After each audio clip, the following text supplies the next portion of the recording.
all alone at home. Don't you call my phone. Everyone that I ever known asked me for a loan.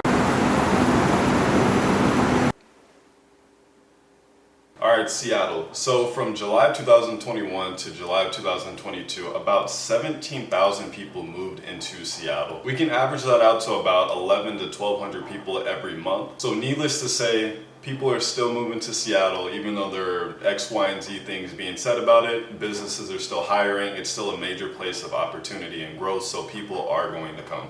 If you are one of those people, I don't know if you're here for work, here for school, if life just happened to take you here. Maybe when you came to visit, the weather was really nice and you got sucked into it and thought it would be nice all the time. That's what happened to me. Regardless of why you're here, Regardless of why you're here, I do want to give you a few pros and cons of living in the city. First, starting out with the pros, because why not start out with the good stuff? The first two pros kind of go hand in hand. You get higher earnings out here just because the cost of living is a little bit higher as well. That'll play into one of the cons that I'll get into a little bit later, but definitely higher earnings out here. And then there's a lot of opportunities as far as big companies, you know, little tech startups, just startups in general. The property management company that I'm at right now, founded in 2019, it's a startup. So there's just a lot of areas for growth and then a lot of different industries you can get into as well. If you're an outdoorsy person, we have hikes, trails, those are kind of the same thing. But we have hikes, we have mountain ranges, we have beaches, we have rainforests, we have just about everything that you would want. And the cool and unique thing about Seattle is all of this stuff, the rainforests, mountain ranges, they're all just within a couple hours away. So you never have to drive too far to experience something completely different, which is a benefit. Next pro is there's no state income tax, and I'm gonna leave it at that. They'll tax you in other places though. Just know that it's coming. The other pro, which I really like, is the public transportation here is really good. All things considered, I think Seattle has done a really good job with their transit.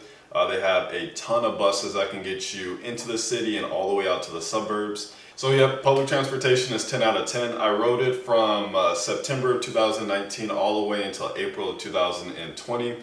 That's when COVID happened. Didn't really want to be on the bus, had a little bit of money saved up, so I switched over to a car. And then cars have their own set of they have their own set of cons for sure. Definitely traffic here is awful, but we'll get into that a little bit later. The last two pros would have to be the legalized activities. Won't go too far in depth with that one, just everything's legal up here, everything is legal. The last pro would be the isolation up here, which is a weird thing to say and I understand. And I know that sounds a little bit weird because how could isolation be a positive? But if you're looking to develop yourself both personally and professionally, I would say this is a great place to do. But people are a little more introverted here, so we'll stay indoors, especially during the winter months. Even if you're used to the rain, you still don't want to be in the rain 24/7. So it just causes you to be inside, to think a little more, do research, read books, watch videos, just develop yourself in general, which is a great thing. So if you're planning or want to do something like that, or if that's a part of like, you know, your whole stretch goal when you move here, I would say this is the perfect place to do that. So we've talked about all of the pros of living in Seattle. Let's go ahead and get into the bad stuff. The first con that I have about living in Seattle is... Alright, so I'll have to make this short because it actually started raining and I don't want to get my camera too messed up. But another con is the weather. It's the middle of August, it's cold, it's rainy, it's wet, it's gray. So if those conditions aren't your favorite, this might not be the place for you.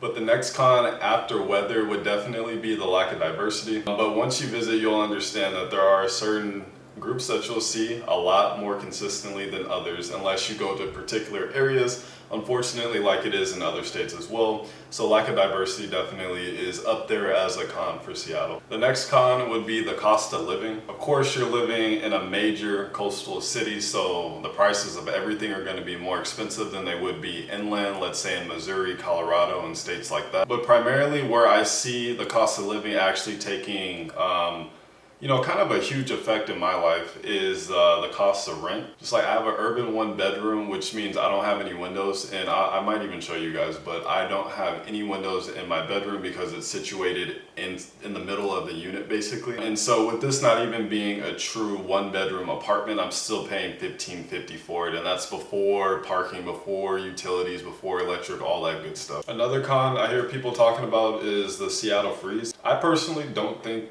that it's real. I haven't had any issues making friends. I made them at the gym, I made them at work, I made them at, you know, really random places. So I think it's pretty easy to find the people that you like.